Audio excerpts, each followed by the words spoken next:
Hello friends, स्वागत है आपका हमारे चैनल मेंटर्स मंडल पे। आज की इस वीडियो में मैं आपको डाइजेस्टिव सिस्टम का सेकंड पार्ट पढ़ाने वाला हूं, जिसमें हम पढ़ेंगे बकल कैविटी के बारे में। इसका पहले वाला एक आपका पाचन तंत्र के बारे में, बेसिक क्या होता है पाचन तंत्र, क्या क्या चीज़ पढ़ना है वो सब हम आपको एक्सप्लेन कर चुके हैं। अब हम स्टार्ट करते हैं कि पाचन तंत्र, जैसे आपको बताया था कि जैसे डाइजेशन शुरू होता है उसका प्रोसेस कहाँ से शुरू होता है।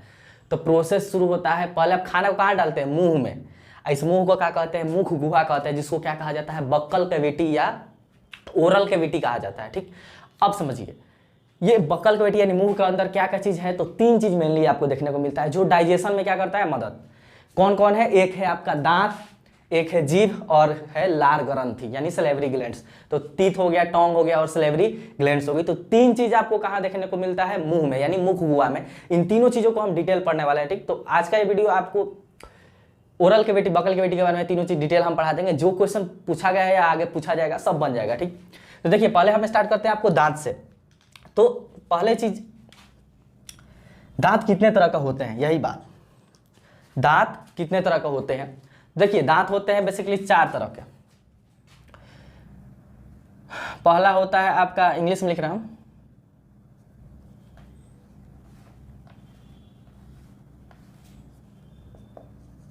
इंसीजर, कैनाइन, प्रीमोलर और एक होगा आपका मोलर। देखिए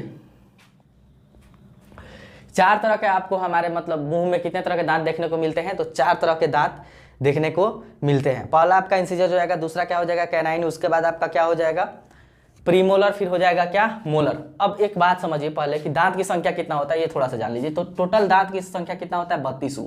क्या होता है, 32 को। दांत के अध्ययन को क्या कहा जाता है, ओडेंटोलॉजी, ये पता रखिएगा। दांत के अध्ययन को क्या कहा जाता है, ओडेंटोलॉजी। और जो दांत का डॉक्टर होता है उसको डेंटिस्ट कहा जाता है। ठीक, दांत की कुल संख्या कितना होता है, 32 को।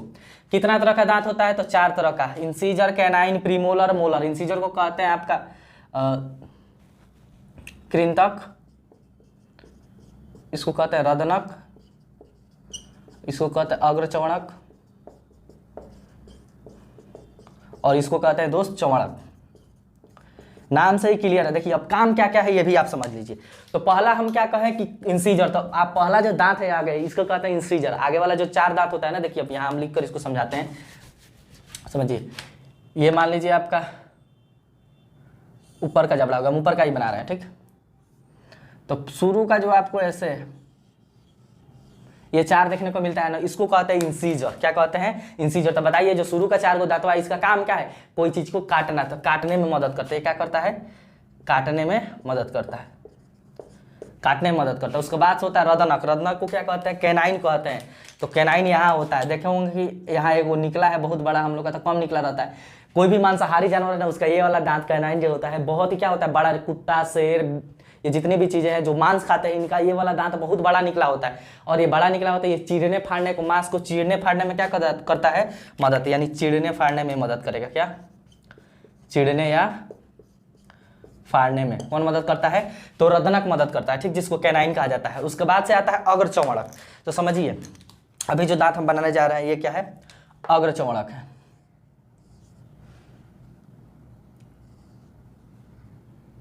क्या होता है, अग्रचवणक। अग्रचवणक का काम क्या है, तो नाम से ही क्लियर है, चवणक यानी क्या करेगा, चबाने उबाने के काम आता है। क्या करने, चबाने के काम आता है, चबाने के काम आता है। उसके बाद से लास्ट होता है चवणक। सबसे लास्ट वाला क्या होता है, चवणक। ये भी आपको चबाने या ग्राइंडिंग या मिक्सिंग करने का काम आता है। मिक्सिंग कह दीजिए या ग्राइंडिंग, यानी चबाने का क्या आता है, ग्राइंडिंग,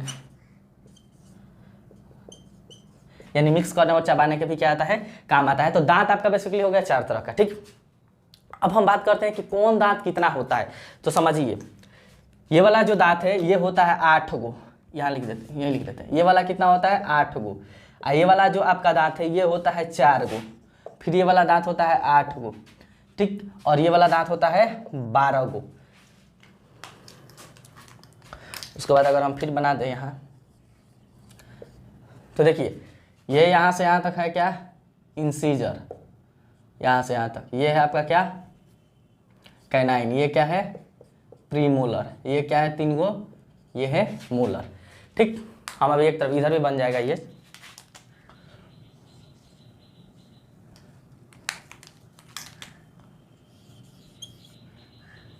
ये है आपका मोलर और ये हो गया प्री मोलर। तो गिन लीजिए कितना दांत है, 1 2 3। तो देखिए मोलर कितना है, तो 1 2 3, 3 गो इधर और 3 गो इधर, 1 2 3, 3 3 6, यानी खाली ऊपर का 6 गो है, तो नीचे वो कितना होगा, 6 गो होगा। अभी हम एक तरफ का बनाए खाली ऊपर का, जितना ऊपर होता है उतना ही कितना होता है, नीचे होता है। तो ऊपर में आप देख रहे हैं कि इधर वाला, अब यहाँ से अगर इसको 2 भाग में काट दीजिए यहाँ से, तो इधर का दांत और इधर का दांत क्या होता है, यानी यहाँ से देखिए बीच से इधर का दांत भी सेम होता है, इधर का दांत भी क्या होता है, सेम होता है। जितना ऊपर उतना ही नीचे, फिर ऊपर में जितना इस तरफ उतना ही इस तरफ, समझ रहा है। तो देखिए 1 2 3 4 कितना है ऊपर, आपका जो कृंतक है ऊपर 4 गो, तो नीचे वो 4 गो होगा, तो 4 4 कितना हो गया 8। उसके बाद से जो चिड़ने फाड़ने वाला है ऊपर 2 गो है, 1 गो है 2 गो, तो ऊपर 2 गो है तो नीचे भी 2 गो होगा, तो कितना हो गया 4। उसके बाद से ये जो प्री मोलर है 2 गो यहाँ है 2 गो यहाँ है, यानी ऊपर 4 गो है तो नीचे भी 4 गो होगा, तो कितना हो जाएगा 8। उसके बाद से जो आपका मोलर है इधर है 3 और इधर है 3, यानी 6 ऊपर है तो 6 नीचे हो जाएगा, कितना हो गया 12। तो टोटल आपसे पूछे इंसीजर का संख्या, तो ये आप बता सकते हैं कि किसका कितना संख्या होता है। इंसीजर आपका सबसे ज्यादा कौन होता है, तो सबसे ज्यादा होता है भाई मोलर, ठीक है। सबसे कम कौन होता है, तो सबसे कम होता है कैनाइन। कैनाइन जो मांसाहारी जानवर है उन लोगों में क्या होता है, बहुत ही ज्यादा डेवलप होता है, ठीक। अब समझिए, अब हम थोड़ा सा ये भी जान लीजिए कि ऊपर वाले को कहते हैं, जो ऊपर वाला दांत है जबड़ा, इसको कहा जाता है मैक्सीबुलर। क्या कहा जाता है, मैक्सीबुलर। और नीचे वाले जबड़ा को मैंडीबुलर। क्या कहा जाता है, मैंडीबुलर। ऊपर जो ऊपर जबड़ा है नीचे जबड़ा है, तो ऊपर वाले जबड़ा को क्या कहते हैं, मैक्सीबुलर कहेंगे, नीचे वाले को मैंडीबुलर कहते हैं। अब फॉर्मूला का बात करिए, पूछता है कि दांत का फॉर्मूला कितना होता है, ठीक है। अच्छा, फॉर्मूला देखने से पहले आपको पहले बता दें कि हाँ फॉर्मूला ही देख लीजिए। ये जो दांत का संख्या लिखे हैं ये किस में लिखे हैं, तो ये हम लिखे हैं दोस्त आपको एडल्ट में, यानी जो जवान लोग हैं उन लोगों में कितना होता है। तो देखिए इसको कहता है तीत फॉर्मूला। क्या, तीत फॉर्मूला। तो तीत फॉर्मूला कितना होगा, तो देखिए पहले लिखाएगा क्या, इंसीजर, फिर कैनाइन, फिर प्री मोलर और फिर मोलर। तो ये फॉर्मूला कैसे होता है, तो ऊपर वाला का एक तरफ का लिख दीजिए, कोई भी, मतलब ऊपर वाला जबड़ा या नीचे वाले जबड़ा का एक तरफ का लिख दीजिए। तो ऊपर वाला जबड़ा में इस तरफ देखिए, और 2 गो क्या है, इंसीजर है, 1 गो क्या है, कैनाइन है, 2 गो क्या है, प्री मोलर है, 3 गो क्या है, मोलर है। यानी फॉर्मूला क्या हो जाएगा, 2 1 2 3, 2 1 2 3। इसका मतलब क्या हुआ, देखिए ये फॉर्मूला का मतलब ध्यान से समझिए कि ऊपर वाला जबड़ा का आधा वाला हिस्सा है, आधा वाला हिस्सा को दिखा रहा है, यानी ऊपर वाला जबड़ा में आधा के तरफ क्या है, 2 गो इंसीजर है, 1 गो कैनाइन है, फिर 2 गो प्री मोलर है, और मोलर कितना है, 3 गो। तो गिनिएगा कितना हो गया, तो आपका हो गया 8 गो, यानी एक तरफ इधर 8 गो तो इधर भी 8 गो, कितना हो गया 16 गो, और ऊपर 16 गो तो नीचे 16 गो, क्या हो गया 32 गो, यानी टोटल 32। एडल्ट में कितना दांत होता है, 32। फॉर्मूला आपसे पूछे तो क्या याद रखिएगा, 2 1 2 3, 21 23, ठीक है। अब हम बात करते हैं बच्चे में, ध्यान समझिए, या दूध का दांत,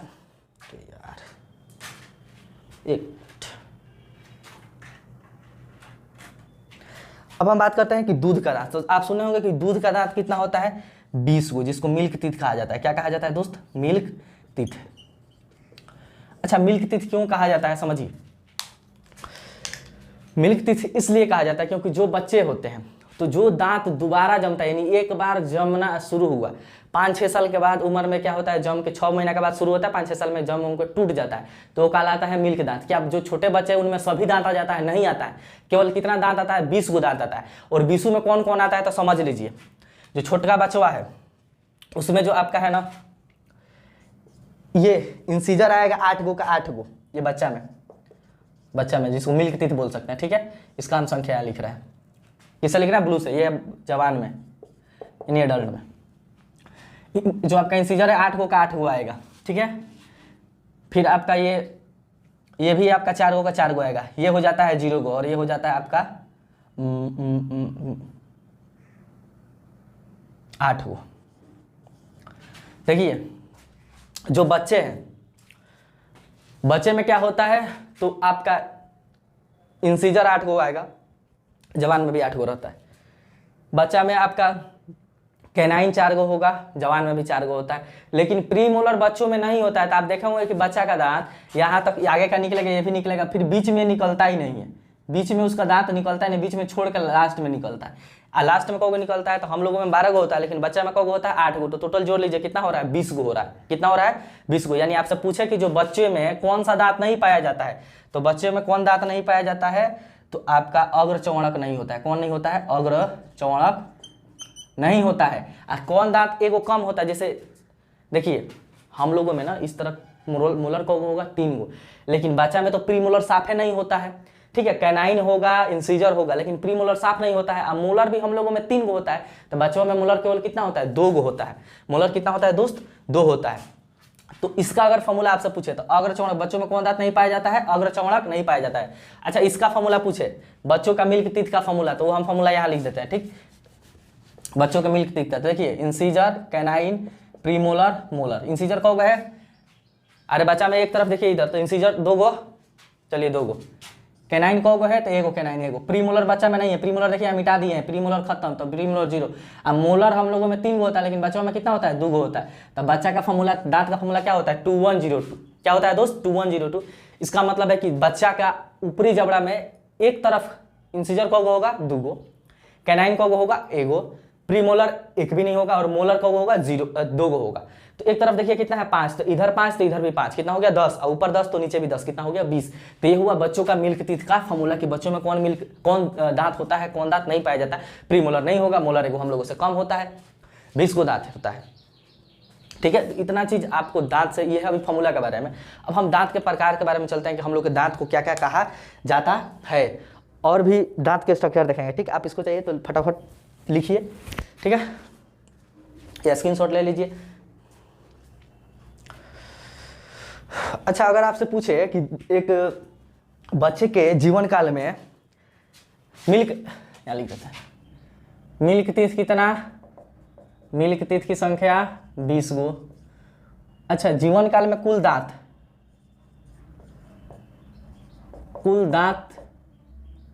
की संख्या जीवन काल में, पूरा जीवन काल में कुल कितना दांत आता है। अगर आपसे कोई पूछे कि एक मनुष्य के पूरे जीवन काल में कितना दांत आता है, तो एक बात बताइए, पहले तो 20 गो आएगा, अब 20 गो टूट जाएगा, फिर भी उसके जगह 20 गो आएगा, तो 20 कितना हो गया 40, अब 12 गो और आएगा, तो कितना हो गया टोटल 52। तो पूरे जीवन काल में कितना दांत आता है, तो 52 गो आता है। समझ रहे ना कैसे, अरे मान लीजिए इस तरह 32 गो है, लेकिन 20 गो दोबारा जमा है ना, तो 20 जोड़िए उसमें, तो कितना हो जाएगा 52 हो जाएगा। यानी पूरे जीवन काल में कितना दांत आता है, 52 गो आता है। फिर आपसे पूछे कि दोबारा मतलब कितनी दांत की संख्या है जो 2 बार जमता है, तो 20 गो। कितना दांत ऐसा है जो 1 बार जमता है, तो 12 गो। 2 बार जमने वाले दांतों की संख्या कितना हो जाएगा, 20 गो। 1 बार जमने वाले दांतों की संख्या कितना हो जाएगा भाई, 12 गो हो जाएगा। ठीक, अब हम बात कर लेते हैं, आप इसका स्क्रीनशॉट ले लीजिए कि स्ट्रक्चर क्या होता है दांत का, बनावट क्या होता है, और हम लोग के दांत का कुछ नाम है, जैसे गर्ददंती कहा जाता है, डाइफियोडेंट कहा जाता है, 3-4 नाम है। स्क्रीनशॉट आप इसका चाहिए तो फटाफट लीजिए, हम आगे नेक्स्ट मिटा के बताते हैं इसका आगे। चलिए अब हम देख लेते हैं कि हमारे दांत को कितना कितना तरह का क्या क्या कहा जाता है। देखिए, हमारे दांत को पहला कहा जाता है, अरे यार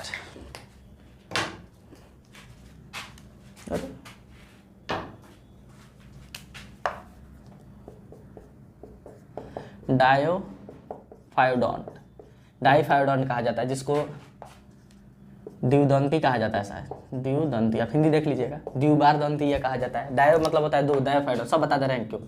इसके बाद कहा जाता है हेट्रोडोंट, क्या कहा जाता है, हेट्रोडोंट। फिर हमारे दांत को एक और कहा जाता है थिकोडोंट, क्या कहा जाता है, थिकोडोंट।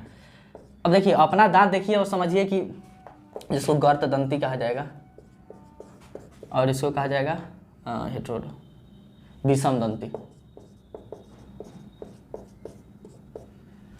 समझिए, डायोफाइडोंट का मतलब इसलिए कहा जाता है ना, क्योंकि हमारा दांत जो है 1 बार जमता है, फिर टूटता है, फिर जमता है, यानी 2 बार जम रहा है, इसलिए हम लोग को अपने दांत को क्या कहा जाता है, डायोफाइडोंट कहा जाता है।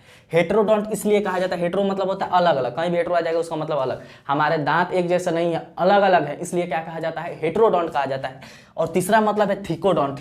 थिकोडोंट का मतलब है, देखिए हमारा दांत देखिए क्या है, मसूड़ा के अंदर धंसा हुआ है, तो थिकोडोंट का गर्ददंती यानी धंसा हुआ है, क्या है अंदर धंसा हुआ है मसूड़ा में, इसलिए क्या कहा जाता है, थिकोडोंट कहा जाता है। तो हमारे दांत का ये 3 नाम है, ठीक है, तीनों आपको क्या करना है, याद रखना है।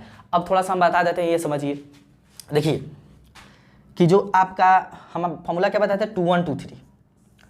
अरे जवान आदमी का टीथ फॉर्मूला 2 1 2 3 होता है ना, तो जो सबसे लास्ट वाला मोलर निकलता है, अंतिम मोलर, क्या अंतिम मोलर, जिसको अंतिम चौड़क भी कहा जाएगा, तो अंतिम मोलर को क्या कहा जाता है, बुद्धि अक्कल दांत कहा जाता है, विजडम टीथ कहा जाता है। क्या कहा जाता है, विजडम टीथ, जिसको अक्कल दांत कहा जाता है। देखिए क्यों, ये जो दांत है ना, ये आता है आपको कब, 18 से 24 साल के ईयर में, और ये आता है तो बहुत तेज दर्द होता है, क्योंकि उस समय तक मसूड़ा क्या हो गया रहता है, बहुत ही मोटा हो गया रहता है। समझिए, इस तरह अगर नॉर्मल कोई लड़का है जिसका उम्र 20 साल से कम है, तो उसमें 28 गो दांत होगा। क्यों 28 गो होगा, तो 2 1 2 3 देखिए, इस तरह तो ये होना चाहिए, लेकिन उसमें ये 2-1 2-2 ही रहता है। ये जो लास्ट वाला मोलर है ना, ये आता है कब 23-24 साल के आसपास। तो इस तरह देखिए कब हो रहा है, 7 गो रहा है तो 7 चौका 28 गो। तो ये वाला जो लास्ट वाला दांत है सबसे लास्ट में होता है, वो आता है कितना 23-24 साल की उम्र में। और इस समय तक क्या आता है, बच्चों में मेच्योरिटी आ गई रहती है, समझदारी आ गई रहती है, इसलिए क्या कहा जाता है, अक्ल दांत कहा जाता है। कब आता है 18 से 24। आपसे पूछा कि 18 साल की आयु में कितना दांत होता है, तब 28 को मारिएगा, 32 को मत मारिएगा, क्योंकि जो आपका अक्ल दांत है ना वो आएगा आपका 20 साल के बाद है। ठीक है, तो 4 गो, अरे चारों कोना में आएगा 4 गो, एक गो आएगा तो 4 गो नहीं हो जाएगा। और याद रखिएगा जो हाथी के आगे दांत होता है ना, दिखाने वाला टंग्स जिसको कहा जाता है, वो क्या होता है, तो वो होता है आपका इंसीजर। क्या होता है, इंसीजर होता है, ध्यान समझिएगा। जो हाथी का दांत आगे निकला होता है उसको क्या होता है, कौन बाहर आगे निकला है, इंसीजर निकला है। कौन निकला है, इंसीजर। तो आपसे पूछे तो ये भी बता सकते हैं। अब हम स्ट्रक्चर का बात करते हैं कि जो दांत का आंतरिक बनावट है किस तरह होता है। ठीक है,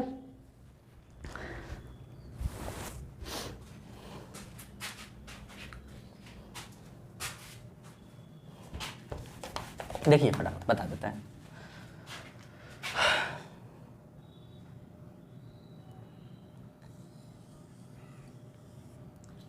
समझिए, तो दांत का जो सबसे बाहर लेयर होता है ना, सबसे बाहरी लेयर, ये व्हाइट कलर का उजला लेयर होता है, उजला परत होता है। दांत के सबसे ऊपर जो आप दिख रहे हैं, दांत आपको जो दिख रहा है उजला, ये उजल वाला भाग को क्या कहते हैं, इनेमल कहते हैं। क्या कहते हैं, इनेमल। हिंदी में भी इनेमल कहा जाता है। ठीक, इनेमल।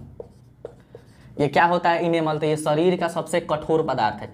शरीर का सबसे कठोर पदार्थ पूछे कौन है, तो शरीर का सबसे कठोर पदार्थ है कौन, इनेमल है। दांत का जो ये है ना कवर, वो सबसे कठोर पदार्थ है, इसीलिए आप किसी हड्डी वड्डी किसी चीज़ को क्या कहते हैं, चबा के थूर थार देते हैं, नहीं टूटता है। तो इनेमल शरीर का सबसे हार्डेस्ट पार्ट है। अब समझिए, सबसे हार्डेस्ट पार्ट को होल्ड करने के लिए, पकड़ने के लिए हार्डेस्ट चीज़ की जरूरत है। तो पूछेगा कि शरीर के सबसे मजबूत हड्डी, सबसे मजबूत हड्डी या मांसपेशी, यानी मसल्स या हड्डी, तो दोनों कौन होगा, तो वो होगा कौन, जबड़ा का हड्डी या मांसपेशी। यानी जबड़ा का जो हड्डी होता है या मांसपेशी होता है ना, शरीर का सबसे स्ट्रॉन्ग हड्डी भी है और शरीर का सबसे मजबूत मसल्स भी है। तो ये जल्दी नहीं टूटता है जबड़ा। समझ में आया। तो इनेमल शरीर के, सॉरी, दांत का सबसे ऊपर वाला भाग व्हाइट जो दिखता है वो क्या कहलाता है, इनेमल कहलाता है, सबसे कठोर होता है। और क्या याद रखना है, ये बना होता है कैल्शियम कार्बोनेट। इनेमल किसका बना होता है, calcium carbonate plus calcium phosphate का। याद रखिएगा, दांत किसका बना होता है, कैल्शियम इनेमल जो है किसका बना होता है, कैल्शियम कार्बोनेट और कैल्शियम फॉस्फेट का। इसीलिए क्या होता है, बहुत ही हार्ड होता है।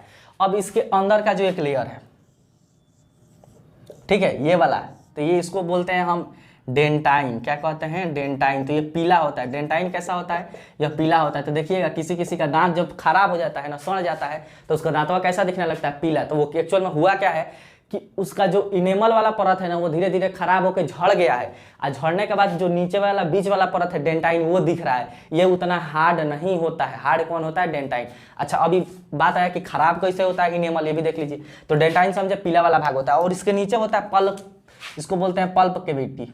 क्या बोलते हैं, पल्प कैविटी। इसमें क्या होती है, तो इसमें नसें होती है। क्या होती है, नसें होती है, जो यहाँ से सिग्नल लेकर माइंड तक गई होती है। तो समझिए किसी को खोड़ेला हो जाता है ना, हई वाला भागवा झड़ जाएगा, कोई दिक्कत नहीं। अगर ये झड़ गया डेंटाइन हो, तो डेंटाइन के अंदर झड़ेगा तो अब कहाँ जाएगा, पल्प कैविटी में। और इसमें से नस निकली हुई है, ये समझिए कि जो सीधे कहाँ कनेक्शन लेकर गई है, ब्रेन के पास। तो इसमें ब्लड की नसें हैं। अब इसमें कुछ जाएगा, खाना पानी कुछ भी जाएगा तो बहुत तेज क्या होगा, दर्द। क्योंकि यहाँ नसें नहीं थी तो दर्द नहीं होता है, लेकिन यहाँ अगर कुछ चला जाएगा तो बहुत तेज आपको क्या होगा, दर्द होगा। क्योंकि यहाँ से नसें जो ब्लड वेसल से कहाँ तक गई है, सिग्नल लेकर माइंड तक, तो बहुत तेज दर्द होता है खोंडला वोला अगर इसमें हो गया तो, पल्प कैविटी में। और ये कहाँ होता है, ये अंदर धंसा होता है दांत। ठीक है, तो आप समझे कि डेंटाइन क्या होता है, पीला वाला भाग होता है। सबसे ऊपर वाला भाग क्या कहलाता है, इनेमल कहलाता है। वो शरीर का सबसे हार्ड का पार्ट है, कैल्शियम कार्बोनेट और कैल्शियम फास्फेट का बना होता है। शरीर के सबसे मजबूत हड्डी, जबड़ा की हड्डी, सबसे मजबूत मांसपेशी, जबड़ा की मांसपेशी। ठीक है, जो नीचे वाला सबसे भाग होता है उसको पल्प कैविटी कहा जाता है। पीले वाला भाग को क्या कहा जाता है, डेंटाइन कहा जाता है। अब क्षय कैसे होता है समझिए। अगर कोई आदमी बहुत ज़्यादा मीठा चीज़ खा रहा है, तो मीठा चीज़ क्या होता है, दांत में फंस जाता है। दांत में फंसने के बाद क्या होता है कि बैक्टीरिया उससे एसिड में बदल देते हैं, और एसिड इस एनिमल को क्या करता है, हानि पहुँचाता है। तो मीठा चीज़ ज़्यादा खाइएगा, दांत में फंसेगा तो क्या होगा, एसिड बनेगा, और एसिड आपको इनेमल परत को कमजोर करेगा, जिससे क्या होगा, दांत आपका खराब होगा। तो मुंह का जो पीएच वैल्यू है ना, याद रखिएगा 5.5 अगर कम हो जाएगा, क्या, मुंह का पीएच वैल्यू अगर 5.5 से कम हो जाएगा तो दांत का क्षय होने लगता है। तो कितना बार पूछा है कि दंत क्षय के लिए पीएच वैल्यू कितना से कम नहीं होना चाहिए, तो लिख लीजिए दंत क्षय यानी दांत को टूटने से बचाने के लिए जो मुंह का पीएच वैल्यू है, भाई pH value acid base salt में पढ़ाना है, क्या होता है वो 5.5 से कम नहीं होना चाहिए। अगर इससे कम हुआ यानी एसिडिक हो गया तो आपका दांत खराब होगा, श्योर है।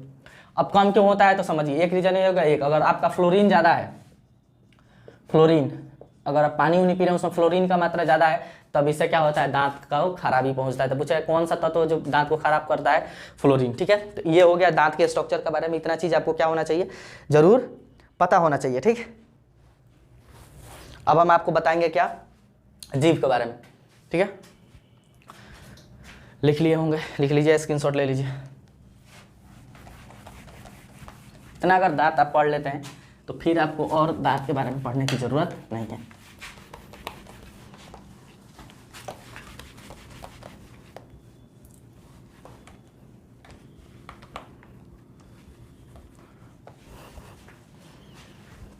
दांत गया, अब आता है जीभ का बारी। समझिए, जीभ जिसको क्या कहा जाता है, टंग, यह क्या है, तो जो मेन चीज वही, यह एक मांसल संरचना है। क्या है, मांसल संरचना। मांसल संरचना का मतलब समझते हैं, मस्कुलर ऑर्गन है, यानी सीधा किससे बना है, मांसपेशी से बना है। जीभ में हड्डी थोड़ी है, इधर उधर चारों तरफ कर देते हैं लोग, ठीक है। तो मस्कुलर संरचना है, मांसल संरचना जिसको कहा जाता है। इसका काम क्या है समझिए, यह एक संवेदी ऑर्गन है। कैसा ऑर्गन है, संवेदी अंग। संवेदी अंग समझते हैं ना, सेंस ऑर्गन है, बाहर का सेंस कराता है। किसका सेंस कराता है, तो ये हमें टेस्ट का सेंस कराता है। किसका, टेस्ट का, स्वाद का क्या कराता है, सेंस कराता है। कितना तरह का सेंस ऑर्गन है, 5 को, ठीक है, जिसमें से एक जीभ है। तो क्या किसका पता करता है, स्वाद का पता लगाता है। पूरी तरह मसल्स का बना होता है, पीछे से, पीछे की तरफ से हड्डी, पीछे से गला की हड्डी से जुड़ा होता है, गला की हड्डी से जुड़ा होता है। यानी देखिए आगे तो किसी से नहीं जुड़ा है, लेकिन यहाँ ज्वाइंट है ना, नहीं ज्वाइंट रहता है, किसी से ज्वाइंट नहीं रहेगा तो आगे नहीं निकल जाएगा बाहर।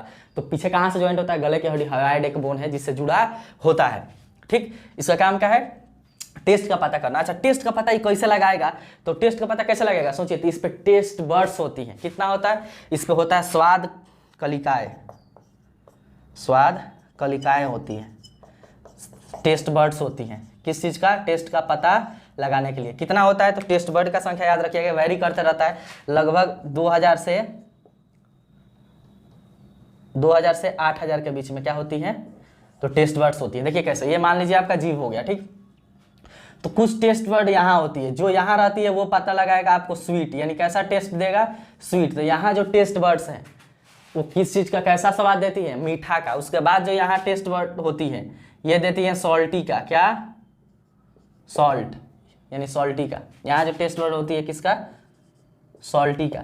उसके बाद से यहाँ जो टेस्ट वर्ड होती है ये देती है सोर का, किसका, सोर यानी खट्टा, किसका दोस्त, खट्टा का। और जो पीछे सबसे होती है ये देती है बीटर यानी तीखा, किसका, बीटर का। तो आपसे पूछेगा कि जीभ का जो पिछला वाला हिस्सा होता है कैसा टेस्ट आपको देता है, तो तीखा यानी बीटर। सबसे पहला वाला हिस्सा है वो कैसा टेस्ट देता है, तो मीठा। उसके बाद सॉल्टी, फिर खट्टा, ठीक है। और याद रखिएगा कि जो बीच वाला भाग होता है ना, इसमें कोई स्वाद कलिकाएं नहीं पा जाते थे, यहाँ कोई स्वाद आपको महसूस नहीं होगा।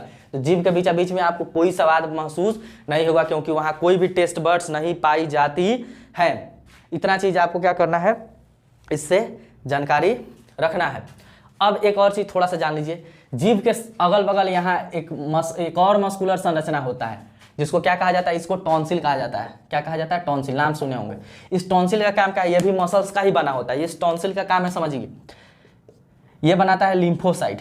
क्या बनाता है, ये निर्माण करता है दोस्त लिम्फोसाइट का। और लिम्फोसाइट क्या करता है, बैक्टीरिया को मारने में मदद करता है। तो देखिए जब हम कोई चीज़ मुंह में मक्खी हो की कोई चीज़, जिससे किसी के मुंह में मच्छर से जरूर एक बार गया होगा, अंदर चला जाता है लेकिन आता है मर के, क्यों, तो वहाँ है टॉन्सिल। टॉन्सिल क्या बनाता है, लिम्फोसाइट। लिम्फोसाइट क्या करता है, बैक्टीरिया को मारता है। तो जो कुछ आप खाना होना चाहे, कोई चीज़ बैक्टीरिया अंदर चला जाता है, उसको मारने में कौन मदद करता है, टॉन्सिल। कभी कभी खतरनाक बैक्टीरिया जाता है, इसी टॉन्सिल को क्या कर देता है, प्रभावित कर देता है। तो इसमें क्या आ जाती है, सूजन आ जाती है, जिसको कहता है टॉन्सिल बढ़ गया है। क्या बढ़ गया है, टॉन्सिल बढ़ गया है। तो कोई चीज़ निकलने उगलने में क्या होता है, दिक्कत होता है।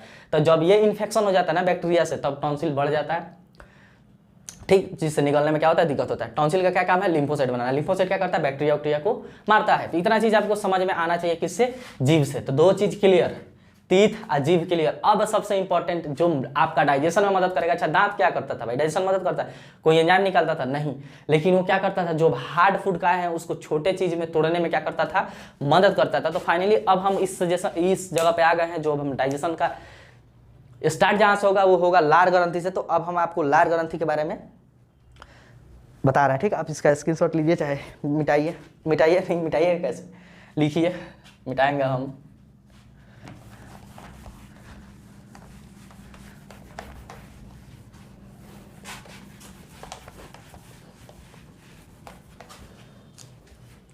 देखिए पानी नहीं है, ठंडा पानी है, इसको ये कर लीजिए, पानी आ जाएगा साफ, अच्छा साफ होगा। अब है लार ग्रंथि। लार ग्रंथि का संख्या कितना होता है? देखिए, स्लेवरी ग्लैंड्स,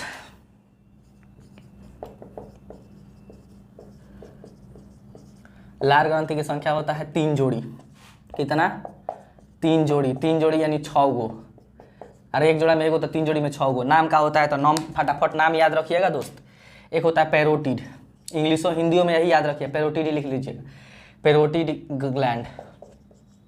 एक होता है आपका सबलिंगुअल, क्या होता है? सबलिंगुअल। और एक होता है सबमैंडिबुलर, सबमैंडिबुलर। ये 3 ग्रंथि, तीनों का आपको नाम पता होना चाहिए। पहला ग्रंथि पैरोटिड, दूसरा ग्रंथि देखिए इस तरफ होता है 3 गो। कितना होता है? 3 गो। पहला का नाम क्या है? तो पहला का नाम है आपको पैरोटिड, दूसरा का नाम है सबलिंगुअल और तीसरा का क्या नाम है? सबमैंडिबुलर। बारिश आ रहा है, रुकिए थोड़ा सा गेट बंद करना। देखिए अब पैरोटिड ग्रंथि का क्या काम है, ये समझिए। तो पैरोटिड ग्रंथि सबसे बड़ी ग्रंथि, तो आपसे पूछे कि सबसे बड़ा ग्रंथि, तो सबसे बड़ा ग्रंथि कौन होता है? पैरोटिड। अरे यार बारिश जोर से आने लगा। सबसे बड़ी ग्रंथि कौन होता है? पैरोटिड ग्रंथि। एक मिनट भैया, सबसे बड़ी ग्रंथि है पैरोटिड ग्रंथि, ठीक है। सांप में जौहर बनाता है, क्या याद रखिएगा कि सांप में जौहर कौन बनाता है? तो जो सांप में जौहर निकालता है ना, पैरोटिड ग्रंथि निकालता है। तो कभी कभी से कहता है ना सांप का दांत तोड़ दिया गया, एक्चुअल में उसका ग्रंथि तोड़ के निकाल दिया जाता है, ठीक है। न रहेगा पैरोटिड ग्रंथि, न जौहर क्या होगा, बनेगा। तो पैरोटिड ग्रंथि सांप में क्या करता है? जौहर बनाता है। सबसे बड़ी ग्रंथि कौन है? पैरोटिड ग्रंथि, ठीक है। सबलिंगुअल सबसे छोटी है, याद रखिएगा, सबसे छोटी ग्रंथि है। क्या है? सबसे छोटी ग्रंथि। और ये बीच में का। अच्छा, लार ग्रंथि का काम क्या है? लार बनाना। क्या बनाना? लार बनाना, यानी सलाइवा बनाना। क्या बनाना दोस्त? नाम है लार ग्रंथि का। क्या करता होगा? सलाइवा बनाता होगा। अब सलाइवा में क्या होता है? सलाइवा का क्या काम है? रोक दे क्या वीडियो, बहुत तेज हल्ला हो रहा है, बारिश बहुत जोर से आ रही है। देखिए सलाइवा में होता है, देखिए 99% तो वाटर होता है। 99% क्या होता है? वाटर होता है। देखिए सबसे ज़्यादा सलाइवा कौन बनाता है? ये सबसे ज़्यादा बनाता है, सबसे ज़्यादा लार बनाता है। कौन सबसे ज़्यादा लार बनाता है? आपको सबमैंडिबुलर। लगभग 70% के आसपास लार कौन बनाता है? सबमैंडिबुलर बनाता है, ठीक। लार में 99% क्या होता है? वाटर होता है, यानी पानी होता है। अब 1% में बहुत सारा चीज़ होता है, कैल्शियम, पोटेशियम, सोडियम, बहुत सारा चीज़, इलेक्ट्रोलाइट्स।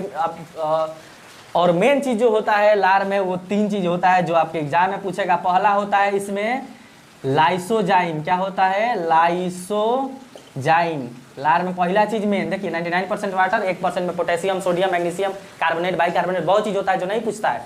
पूछेगा कौन? लार में 3 गो चीज़ जो डाइजेशन में मदद करता है। पहला लाइसोजाइम, दूसरा होता है आपका टाइलिन या एमाइलेज, टाइलिन या एमाइलेज, स्लेवरी एमाइलेज भी कहा जाता है इसको, ठीक है। और तीसरा होता है आपका क्या? तो तीसरा होता है म्यूकस। क्या होता है? म्यूकस होता है। तो समझिए अब लाइसोजाइम का क्या काम है। तो लाइसोजाइम का काम है भाई बैक्टीरिया को मारना। तो अगर आप खाना खा रहे हैं, कभी कभी मान लीजिए कोई आदमी कोई काम कर रहा है, कुछ कर रहा है, खाना खा लेता है, जब लड़कियां सब जाती है वो क्या पानी पूरी खाने, तो ऐसे ऐसे खुजली करेगा, ऐसे खुजली करेगा, ऐसे, और पानी दे देता है, खा जाती है सब। तो बैक्टीरिया भी खा रही है, तो सलाइवा क्या करता है? सलाइवा निकलता है, और सलाइवा में क्या होता है? लाइसोजाइम होता है। लाइसोजाइम का काम क्या है? वो बैक्टीरिया को मारता है। तो जो चीज़ आप बैक्टीरिया पे खाने में गया है उसको मार देगा, क्या करेगा? किल कर देगा। अच्छा, पूछेगा कि सलाइवा कितना निकलता है? तो एक दिन में 1 से 1.5 लीटर के आसपास। कितना? 1 से 1.5 लीटर के आसपास सलाइवा निकलता है एक दिन में। समझिए 1 बोतल, इससे कम से कम 3 बोतल सलाइवा निकलता है। निकाल के और पीते रहिए, इसमें इतना सारा चीज़ होता है, ठीक है, 100 लीटर होता है। इसका पीएच वैल्यू पूछेगा तो 6.8 होता है। हल्का अम्लीय होता है, क्या होता है, हल्का अम्लीय, थोड़ा सा अम्लीय होता है। पीएच वैल्यू कितना होता है, 6.8 होता है, जिसमें ज़्यादा से ज़्यादा पानी है। 1% में बहुत सारा चीज़ होता है, जिसमें 3 मेन चीज़ होता है, लाइसोजाइम, टाइलिन, जिसको एमाइलेज भी कहा जाता है, म्यूकस। टाइलिन लाइसोजाइम का क्या काम है, बैक्टीरिया का। आप देखे होंगे कि छोटे बच्चों का लार बहुत ज़्यादा चूता है।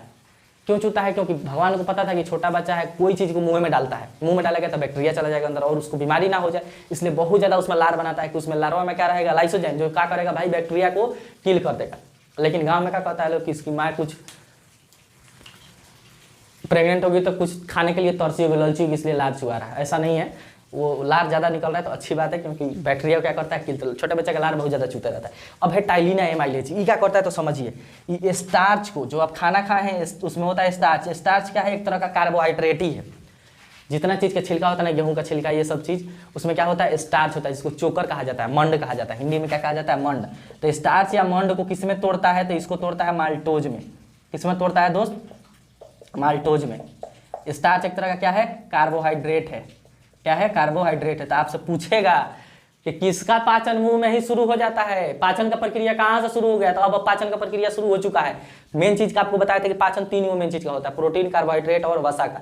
तो यहाँ से देखिए, जो लार में होता है टाइलिन एंजाइम, चाहे एमाइलेज एंजाइम, ये एंजाइम क्या करता है, तो ये स्टार्च, जो खाना आप खाएं उसमें जो कार्बोहाइड्रेट है, उस कार्बोहाइड्रेट को किसमें तोड़ देगा, माल्टोज में। डाइजेशन का काम शुरू, तो मुंह से ही डाइजेशन का काम क्या हो जाता है, शुरू हो जाता है। कौन करता है, टाइलिन या एमाइलेज। किसका पाचन करता है, तो कार्बोहाइड्रेट का।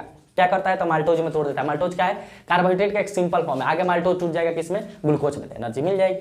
तो डाइजेशन कहाँ से शुरू हो जाता है, मुंह से ही शुरू हो जाता है। मुंह में कौन करता है, लार करता है। लार में कौन एंजाइम करता है, टाइलिन करता है। म्यूकस का क्या काम है, तो भोजन को चिपचिपा बनाना। क्या करना, चिपचिपा, जिससे आसानी से क्या हो जाए, घोटा सके अंदर, चिकना पर हो जाए तो अंदर आसानी से अंदर क्या हो जा सके। तो मुंह के बाद अब आपका एसोफेगस के रास्ते कहाँ जाएगा, स्टमक में। तो आगे एसोफेगस के रास्ते कैसे स्टमक में जाता है, ये तो हम बाद में बताएंगे, क्रमानुकुचन क्रिया होती है। थोड़ा सा एक समझिए, बात आपको और समझा देते हैं। पूछता है कि पाचन कहाँ शुरू होता है, तो पाचन प्रारंभ हो जाता है मुख गुहा में ही। कहाँ शुरू हो जाता है, मुख गुहा में। किसका पाचन होता है, तो कार्बोहाइड्रेट का। किसका होता है, कार्बोहाइड्रेट का। यानी अगर आपको इंस्टेंट एनर्जी की जरूरत है तो आप ग्लूकोज पी लीजिए। ग्लूकोज सिंपल फॉर्म है, उस ग्लूकोज को ये क्या करेगा, एमाइलेज तोड़ देगा, डायरेक्ट आपको एनर्जी देगा। ठीक है, तो कभी भी एनर्जी की जरूरत है तो ग्लूकोज पीजिए, केला खा लीजिए, जिसमें कार्बोहाइड्रेट है वो खाइए, मुंह में से पाचन शुरू होगा। अच्छा से चबा लीजिए, चबाने के बाद क्या होगा, आप देखिए कैसे होने लगता है, समझिए। रोटी खाइएगा तो रोटी को जब खूब चबा दीजिएगा ना, खूब मीठा हल्का लगने लगेगा। कैसे मीठा लगने लगा, उसमें है स्टार्च। स्टार्च को आप खूब चबा रहे हैं तो खूब उसमें टाइलिन एमाइलेज मिल रहा है और उसका ब्रेकडाउन होने लगा। ब्रेकडाउन जैसे होगा माल्टोज में, तो माल्टोज थोड़ा सा सिंपल हो गया, तो आपको मिठास का भाव होने लगता है, यानी पाचन आपका शुरू होने लगा। तो अब आप यहाँ तक समझ चुके कि क्या होता है लार ग्रंथि, क्या होता है मुंह गुहा। किस मुंह गुहा में 3 चीज़ होता है, टीथ, टंग और सलेवरी ग्लैंड। उसके बाद खाना आपका मुंह में बन चुका है। जो खाना मुंह में बन जाता है, जो पूरा लार और मिल गया, उसको बोलस कहा जाता है। याद रखिएगा, क्या कहा जाता है, बोलस कहा जाता है। ठीक है, उसके बाद से खाना एसोफेगस के रास्ते स्टमक में लेकर जाया जाएगा। दूसरे दिन तक खाना को यही हम विराम देते हैं। वीडियो को भी क्या करते हैं, विराम देते हैं। आपको अगर वीडियो अच्छा लगे तो क्या कीजिए, दोस्तों के साथ शेयर कीजिए। नया तो चैनल को सब्सक्राइब जरूर कीजिएगा। ठीक है।